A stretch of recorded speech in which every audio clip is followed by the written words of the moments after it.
Hello to my all viewers, welcome to my YouTube channel. आज मैं ये video उन लोगों के लिए बनाने जा रहा हूँ ताकि जो लोग अब्रॉड जाना चाहते हैं, जो लोग किसी भी western country, America, US, Canada, New Zealand, Australia, England और वर्ल्ड में इंडिया से बाहर कहीं भी जाना चाहते हैं, किसी भी पर्पस के कारण, हो सकता है जॉब करने, घूमने या परमानेंटली सेटल होना या बिजनेस करना, या कुछ समय के लिए वहाँ पे स्पेंड करना चाहते हैं, फिर वापस इंडिया आना चाहते हैं। तो ये वीडियो मैं उन लोगों के लिए बना रहा हूँ ताकि आप लोगों को ये इन्फॉर्मेशन दे सकूँ कि अब्रॉड का जो लाइफस्टाइल होता है वहाँ पे कैसा होता है, आप लोगों को क्या क्या चैलेंजेस का सामना करना पड़ सकता है, किन किन चीज़ों के लिए आपको रेडी रहना पड़ेगा। और मैं उन लोगों को ये वीडियो बना के हेल्प करना चाहता हूँ और इन्फॉर्मेशन देना चाहता हूँ ताकि आप लोगों को ये डिसीजन लेने में मदद मिले और आप लोगों को कोई कन्फ्यूज़न ना हो। जहाँ तक कि मेरा सवाल है, मैं ये वीडियो इसलिए बना रहा हूँ क्योंकि मुझे ऑलरेडी न्यूजीलैंड में रहे हुए मोर देन 7 years हो चुके हैं और मैंने काफ़ी सारी चीज़ों पे गंभीरता से रिसर्च किया है और पर्सनल एक्सपीरियंस भी है उन सब चीज़ों को शेयर करने में। ताकि मैं सोचा कि क्यों ना मैं ये टॉपिक पे बात करूं ताकि बहुत सारे लोग जो हमारे इंडियन भाई बंधु हैं उन लोगों को मदद मिले और मेरे इस चैनल के थ्रू मैं इन्फॉर्मेशन शेयर कर सकूँ। टॉपिक पे वापस आते हैं। मेरा यहाँ पे ये इंटेंशन जो है किसी को मिसलीड और किसी को कंफ्यूज करना नहीं है, सही इन्फॉर्मेशन देना है और वो भी अपने पर्सनल एक्सपीरियंस और जो कि मैंने यहाँ पे अब्रॉड में स्पेशली न्यूजीलैंड में 7 years स्पेंड किए हैं। और ये पर्सपेक्टिव न्यूजीलैंड के एंगल से ही नहीं, मेरा मानना ये है कि अगर आप वेस्टर्न कंट्री भी किसी भी वेस्टर्न कंट्री को लो, ऑस्ट्रेलिया, कनाडा, न्यूजीलैंड, अमेरिका और कहीं भी आप वर्ल्ड में चले जाओ, मे बी मोस्टली जो एक्सपीरियंस है, जैसे कि न्यूजीलैंड काफ़ी फार अवे है इंडिया से, तो यहाँ का जो लाइफस्टाइल है मोर और लेस बाकी सारे अदर कंट्रीज से भी मिलता जुलता है क्योंकि वो आपका होम कंट्री तो है नहीं। और वहाँ का खान पान, रहन सहन, वेदर, लोग और कम्युनिकेशन, लैंग्वेज, ये सारा चीज़ जो है काफ़ी डिफरेंट है। तो मैं सोचा कि चलो जो मैं एक्सपीरियंस कर रहा हूँ और जो मैंने यहाँ पे देखा है, ये सारे चीज़ अगर आप लोगों के थ्रू शेयर करूँ तो हो सकता है कोई लोग थोड़ा कन्फ्यूज़न में होंगे कि अरे मैं इंडिया छोड़ना चाह रहा हूँ, क्या वो सही होगा या नहीं होगा। बट कोई आप लोगों को गाइड करने के लिए मे बी हो सकता है ना मिला हो अभी तक। तो अगर आप उस सिचुएशन में हैं तो मेरे हिसाब से आप सही जगह पे हैं। और मैं यहाँ पे फर्स्ट ऑफ ऑल यहाँ पे ये शेयर करना चाहूँगा क्योंकि ये मेरा पहला वीडियो है इस चैनल पे कि अब्रॉड सेटल करना इंडिया से, स्पेशली क्योंकि मैं इंडिया से हूँ तो मैं इंडिया का ही पर्सपेक्टिव लूँगा। हो सकता है अदर कंट्रीज़ के लोगों के लिए हो सकता है ये मैच ना करे, बट मैं इंडिया के पर्सपेक्टिव से ही बोलूँगा क्योंकि I am still a citizen of India and however मैं अगर यहाँ पे सेटल हूँ, बट मुझे यहाँ पे किन किन चीज़ों का सामना करना पड़ रहा है और डे टू डे में क्या चैलेंजेस है और क्या यहाँ पे फ्यूचर मुझे आगे जाके दिख रहा है या नहीं दिख रहा है, तो मैं ये सब चीज़ें शेयर करूँगा ताकि आप लोगों को मदद मिल सके। तो फर्स्टली देखिए, अगर आप ये सोच रहे हैं कि आपको इंडिया छोड़ना चाहिए या नहीं छोड़ना चाहिए, तो ये मेरे हिसाब से ये आपका पर्सनल चॉइस है और वहाँ पे मैं ये नहीं बोलूँगा कि आप गलत डिसीजन ले रहे हो या सही डिसीजन ले रहे हो या आपको इंडिया छोड़ के इमीडिएटली यहाँ पे मूव कर जाना चाहिए। Not only New Zealand but as I said again any other countries in the world. तो और एक चीज़ का मैं यहाँ पे बात करना चाहूँगा कि आप देखें अभी न्यूज़ में इंडिया कनाडा का जो रिलेशनशिप है काफ़ी हॉट टॉपिक पे है। तो वो क्यों है, मैं उस पर डिटेल में तो बात नहीं करूँगा, कुछ रीजंस हैं जो कि आप लोगों को न्यूज़ में ऑलरेडी बता दिया गया है, शेयर कर दिया गया है। तो उसके कारण से आप देखिए, फर्स्टली तो ये हो गया कि वीज़ा इश्यूज आ गए, तो दोनों कंट्रीज ने वीज़ा रिस्ट्रिक्शंस लगा दिए। तो अगर वहाँ के लोग, जैसे कि कनाडा में अप्रॉक्सीमेटली 25 लाख इंडियंस हैं जो कि वहाँ पे परमानेंटली सेटल्ड हैं, तो आप देखो वीज़ा रिस्ट्रिक्शंस के कारण कितना सारा वहाँ पे चैलेंजेस सामना करना पड़ रहा है। कुछ लोग होंगे जिनको अपने फैमिली मेम्बर से मिलने जाना होगा, और हो सकता है कोई फैमिली मेम्बर्स जो इंडिया में हो उनके, हो सकता है बीमार हो सकता है काफ़ी समय से मिले नहीं हो। तो आप देखिए, एक सिंपल सा वीज़ा रिस्ट्रिक्शंस और बॉर्डर रेगुलेशंस के कारण कितना बड़ा आप लोगों को या उन लोगों को सामना करना पड़ा। तो ये एक छोटा सा एग्जाम्पल है। तो ऐसे करके बहुत सारी चीज़ें जो होते हैं पॉलिटिकल लेवल पे, मैक्रो लेवल पे, जो कि हमारे हाथ में वो नहीं है, वो अगर आप वेस्टर्न कंट्री में रहो, आउटसाइड इंडिया रहो, तो जनरली इन सब चीज़ों का आपका तो सामना करना ही पड़ेगा।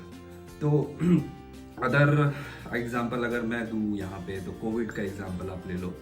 तो जब मैं न्यूजीलैंड आया था 2016 में, तब तो कोविड ऑब्वियसली नहीं था, लेकिन मैं यहाँ पे जब जॉब करना स्टार्ट किया, जब मैंने यहाँ पे कुछ समय बिताया, तो मैं तभी नया नया आया था फैमिली को लेके। तो मैंने एक बार तो इंडिया का ट्रिप तभी किया 2017 में, मैं वापस गया, और फिर वापस जब आया 2018 में, तो उसके बाद 2 साल बाद कोविड आ गया। मेरा जो प्लान था इंडिया जाने का, तो वहाँ पे पहले तो ये हुआ कि कोविड के कारण पूरा world, not only India New Zealand but पूरे वर्ल्ड में ये बॉर्डर शट डाउन हो गए।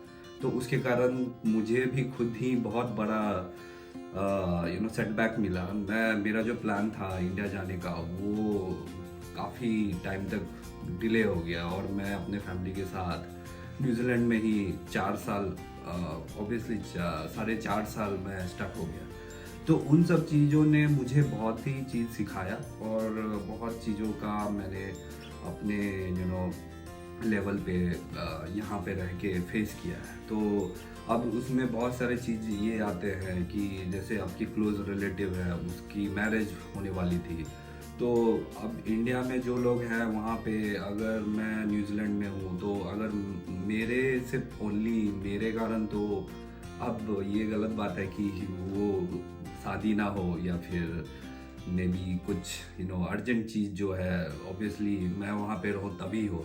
तो मेरा कहने का मतलब ये है कि आप अगर इंडिया से बाहर रहोगे, तो इन सब चीज़ों का आपको हमेशा सामना करना पड़ेगा, और कभी भी सर्टेन नहीं होगा कि जब आप सोचोगे आप उसी टाइम पहुंचोगे। पहले तो आपको ये 1 साल पहले या 6 महीना पहले, मिनिमम 3-4 महीने पहले तो टिकट तो बुक करना ही पड़ेगा। और टिकट का प्राइसेस भी काफ़ी फ्लक्चुएट होते रहता है, अप डाउन होते रहता है। अगर आपने एडवांस में टिकट बुक नहीं किया, तो हो सकता है आपको 3 टाइम्स 2 टाइम्स ज़्यादा पे करके टिकट बुक करना पड़ेगा। और उसमें ये भी आ जाती है, अगर मान के चलो आपने टिकट तो बुक कर लिया, लेकिन आपने कंपनी चेंज कर ली, कंपनी स्विच कर ली, हो सकता है आपकी पार्टनर जो आपके साथ रह रही है उसने न्यू कंपनी ज्वाइन कर ली, तो ये सब चीज़ों का सामना करना पड़ सकता है। ये काफ़ी अनसर्टेन हो जाता है कभी कभी, लोगों को खुद ही नहीं पता रहता है कि वो टाइम पे जा पाएंगे या नहीं जा पाएंगे। ये बहुत बड़ा चैलेंज है। और अदर चीज़ ये होता है कि चलो अगर आप अब्रॉड सपोज आना चाहते हो, आ गए यहाँ पे जॉब के पर्पज़ से, तो आपको तो मान के चलो या सैलरी जो है वहाँ के लोकल करेंसी में, suppose US dollars, New Zealand dollars, Australian dollars, इसमें ही मिलेगा। बट वहाँ पे एक कैच ये भी है कि आप जो यहाँ पे रेंट पे करते हो, रेंट जो है वीकली होता है, और रफली यहाँ का जो लाइफस्टाइल होता है, कॉस्ट ऑफ लिविंग एक्सपेंसेस जो होता है, वो काफ़ी हाई होता है। पहले तो अगर आप वीकली रेंट पे करो, तो आपको मिनिमम फैमिली के साथ रह रहे हो तो $500 एक घर, ये एक फ्लैट में आप लोगे तो देना पड़ेगा। तो अगर आप उसको मंथली एक्सपेंसेस में जोड़ो, तो only rent comes to up to $2000, उसमें मैंने बिल ऐड नहीं किया है, उसमें ग्रोसरीज मैंने ऐड नहीं किया है। सपोज आप हेल्थ इंश्योरेंस, मेडिकल, कार, ये सब चीज़ अगर आप ऐड करते हो, अगर सपोज आपकी सैलरी $4,000 to $5,000 किसी इंट्री लेवल जॉब में है, may be it is US dollars, Canadian dollars और वट एवर, तो वहाँ पे क्या होता है कि सपोज 50 to 60% आपकी एक्सपेंसेस जो है, अगर आप सिर्फ ये रेंट में और यहाँ की लिविंग एक्सपेंसेस में अपनी सैलरी दे रहे हो, तो आप सोचो आपके पास कितना बचा। बहुत सारे लोग होते हैं जो ये सोचते हैं कि वहाँ आएंगे और काफ़ी पैसा अर्न करेंगे और घर भेजेंगे और खुशी से ज़िंदगी बिताएंगे। तो मैं ये नहीं कहता हूँ कि सब लोग नहीं कर पाते हैं, बट यही है कि काफ़ी चैलेंजिंग है। और ऑन दी अदर हैंड, ये सब चीज़ें तो चलो हो गई, आपको लिविंग एक्सपेंसेस यहाँ पे कितना होता है। मैं इसका डिटेल्ड वीडियो अगर आप चाहो तो कमेंट में लिख दो, मैं इस पे बना के आप लोगों को शेयर कर दूंगा। बट सिंस मेरा ये टॉपिक यहाँ पे ये है कि एज एन इमिग्रेंट आप लोगों को क्या चैलेंजेस का सामना करना पड़ सकता है, तो मैं उस पर बात कर रहा हूँ। दूसरी बात ये हो जाती है कि सपोज उसमें शादी की बात तो मैंने ऑलरेडी की, मेरे क्लोज रिलेटिव की शादी थी, मैं नहीं गया। तो ऐसे कितने सारे मेरे फ्रेंड्स हैं जो कि 7 साल में जिनकी शादी भी हो गई और मैं तो जा ही नहीं पाया। और दूसरी बात यहाँ पे आती है, यहाँ ना कि आपको होली, दशहरा, दीपावली या कोई भी अदर फेस्टिवल्स में आप तो इंडिया में मान के चलो प्रॉपरली आप जाना चाहो तो वो तो मिस करोगे।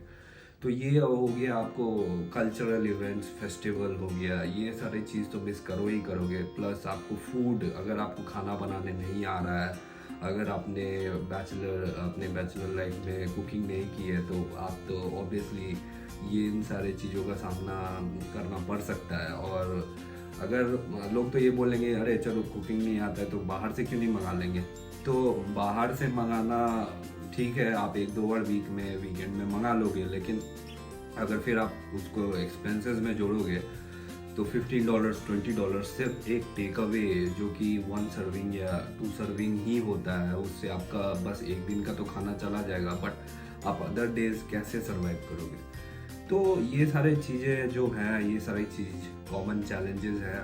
और दूसरी बात है कि जो यहाँ का जो कल्चर शॉक होता है, पहली बात तो ये है कि आपको थोड़ा यहाँ पे, मुझे खासकर जब मैं नया आया था तो 5 to 6 मंथ्स तो इजीली चले गए, मेरे लिए उतना ज़्यादा चैलेंजिंग नहीं था, क्योंकि मैं इंडिया में जब रहा था तो ऑलवेज अवे फ्रॉम होम ही रहा था, तो मुझे होम सिकनेस तो यहाँ पे आने के साथ साथ नहीं हुआ। But as time pass by, मैंने जब यहाँ 1 साल 2 साल जब बिताया, तो उसके बाद धीरे धीरे मुझे लगा अरे कहीं तो कुछ मिसिंग है यार, मैं अपने फ्रेंड्स को मिस कर रहा हूँ। क्योंकि यहाँ पे अगर आप किसी को कॉल करो तो फ़ोन जनरली आपको अपॉइंटमेंट लेना पड़ सकता है, हो सकता है वो आपको कॉल भी करे या ना करे, हो सकता है वो अगर जान पहचान का है तो वो खुद ही बिजी होगा अपने day to day lifestyle में। तो ऑब्वियसली यहाँ पे अदर चैलेंजेस में ये भी आता है कि जो लोग यहाँ पे आपको जानते हैं, बहुत लिमिटेड लोग जानते हैं। फर्स्टली अगर आपकी फैमिली यहाँ पे नहीं है, क्लोज फैमिली या क्लोज फ्रेंड नहीं है, तो obviously home sickness is one of the reason where many people including me who started struggling later on after 2 years। तो यहाँ पे मैं ये सजेस्ट करूँगा कि अगर आप आना चाहते हो तो हो सकता है आप पहले से ही किसी से बात करके आओ, या हो सकता है किसी क्लोज फ्रेंड या फैमिली के थ्रू आओ और उनसे बात करके आओ, या किसी वेस्टर्न कंट्री में जो रहते हैं उनसे थोड़ा एडवाइस ले लो, तो ज़्यादा बेटर रहेगा कि वो क्या बोल रहे हैं वहाँ पे। होम सिकनेस का जहाँ तक कि मैं बात करूँ, तो जो मैंने कल्चरल शॉक की बात की थी, जैसे आप इंडिया में कहीं भी जाओ, इंडिया में नॉर्थ साउथ ईस्ट वेस्ट कहीं भी जाओ, तो कल्चर जो हमारा काफ़ी डाइवर्स है। But as an Indian, we don't feel like we are out of this world, we are a part of this community. आप कहीं भी, मैं इंडिया में कहीं भी गया हूँ तो मुझे कभी भी कुछ कल्चरल शॉक ऐसा वर्ड जो है वो फेस करना नहीं पड़ा। ऑब्वियसली जब मैंने यहाँ पे पहला स्टेप रखा, उसके बाद से मैंने ये वर्ड को एक्सपीरियंस करना स्टार्ट कर दिया। कल्चरल शॉक क्या होता है कि जैसे कि यहाँ के लोग होते हैं, फर्स्टली ज़्यादा बात नहीं करते, वो अपने में रहते हैं, और उनसे आप अगर फ्रेंडशिप कर भी लोगे तो लैंग्वेज बैरियर होता है, जो कि अगर कोई यहाँ पे जैसे इंडियन ही है जो बचपन से यहाँ पला बड़ा है, तो वो तो लैंग्वेज इजीली समझ जाता है और घुल मिल जाएगा। तो बट जो जैसे कि कोई मैं अपने अर्ली 30s में 20s में कोई आता है, तो उनका जो लैंग्वेज होता है, वो जो एक्सेंट हुआ तो, या फिर कुछ चीज़ें जो होती है इंग्लिश लैंग्वेज में, उनसे घुलना मिलना थोड़ा सा चैलेंजिंग हो जाता है। और दूसरी बात ये भी है कि पर्सनालिटी वाइज थोड़े इंडियंस आउटगोइंग, थोड़े फ्रेंडली नेचर के होते हैं, जो आप कहीं भी जाओ इंडिया में, मैंने जैसा बताया, किसी भी हेल्प मांगो तो ऑब्वियसली कोई ना कोई आपको ज़रूर हेल्प करेगा। बट ऐसा मैं नहीं बोलना चाह रहा हूँ कि वेस्टर्न कंट्रीज़ में ऐसा नहीं होता है, बट लोग काफ़ी रिजर्व होते हैं, मैंने ये देखा है। और जब आप किसी से हेल्प करोगे, हो सकता है कोई हेल्प कर दे, बट अगर आप देखो लोग अपने में ही मतलब रख रहे हैं, या किसी से बात नहीं कर रहे हैं, या फिर आई कांटेक्ट काफ़ी कम होता है, तो आप खुद ही फील करोगे अरे यार, मतलब चलो ठीक है रहने दो, वो खुद में ही बिजी हैं, तो फिर क्या मतलब, क्यों किसी को डिस्टर्ब करना। तो वैसे ओवरऑल अब्रॉड जो है, जो मैंने यहाँ पे 7 साल बिताया है, काफ़ी अच्छा एक्सपीरियंस है। लोग फिल्मों में, टीवीज़ में, मूवीज़ में, बॉलीवुड में देखते हैं कि काफ़ी ग्रीनिश है, काफ़ी लश ग्रीन आउटफील्ड है, माउंटेन्स है, like lakes, beaches, you name it, everything आपको मिल जाएंगे अब्रॉड में। तो वो तो उस पर्सपेक्टिव से क्लीन एयर जैसा मैंने बोला, और हवा, पानी, हर चीज़ यहाँ पे आपको फ्री में मिल जाएगा, उसके लिए तो नो डाउट। बट क्या उसके बाद जो चैलेंजेस है डे टू डे लाइफ में, उसके लिए तो प्रिपेयर रहना पड़ेगा। तो दोस्तों, मैं ये वीडियो को अभी यहीं पे एंड करना चाहूँगा, क्योंकि ये मेरा पहला वीडियो है। तो मैं ऐसे एक्सपीरियंस अपने शेयर करता रहूँगा इस चैनल के थ्रू, और मैं नेक्स्ट वीडियो में थोड़ा अलग टॉपिक पे बात करूँगा, और आप लोगों को थोड़ा और इन्फॉर्मेशन दूँगा। बट जो लोग अब्रॉड आना चाहते हैं उनके लिए खासकर ये वीडियो हेल्पफुल होगा मेरे हिसाब से। और जो लोग डाउटफुल होंगे, तो अगर देखिए आप आना चाहते हैं तो थोड़ा रिसर्च करके आए, किसी भी कंट्री में जाए तो प्रॉपर वीज़ा पे आए, ना कि आप ऐसे ही लीगली जाए और जाके वहाँ जॉब ढूंढे। वहाँ पे हो सकता है जॉब ना भी मिले, और हो सकता है आपको वीज़ा मिलने में भी इशू। तो research is first of all, and then you need to have a close contact. अगर आपके क्लोज कॉन्टैक्ट हैं जो ऑलरेडी अब्रॉड में रह रहे हैं, उनको आप व्हाट्सएप पे, आजकल तो बात हो जाती है, फेस टाइम पे बात हो जाती है, आप बात कर लो, कोई चार्जेस नहीं लगता है। हाँ, बट यही है कि उनका टाइम डिफरेंस पे आपको ध्यान रखना होगा। जब वो फ्री होते हैं तो आप बात करके उनके जो आपके जो क्वेश्चंस हैं वो उनसे डाउट शेयर कर लो। और मेरे हिसाब से हाँ, काफ़ी अच्छा एक्सपीरियंस होता है, और लाइफ में आप काफ़ी सीखते हो, और जैसा कि मैंने खुद सीखा है, और मैं आगे चल के ऐसे वीडियो आप लोगों के सामने लेके आता रहूँगा। तो प्लीज़ कृपया करके मेरे चैनल को सब्सक्राइब करें और इस वीडियो को लाइक करें, ताकि ऐसे सिमिलर वीडियोस मैं आप लोगों के सामने लेके आता रहूँगा। तो टिल देन आशा करता हूँ कि ये वीडियो आप लोगों को पसंद आया होगा। Take care, bye bye, see you in the next video.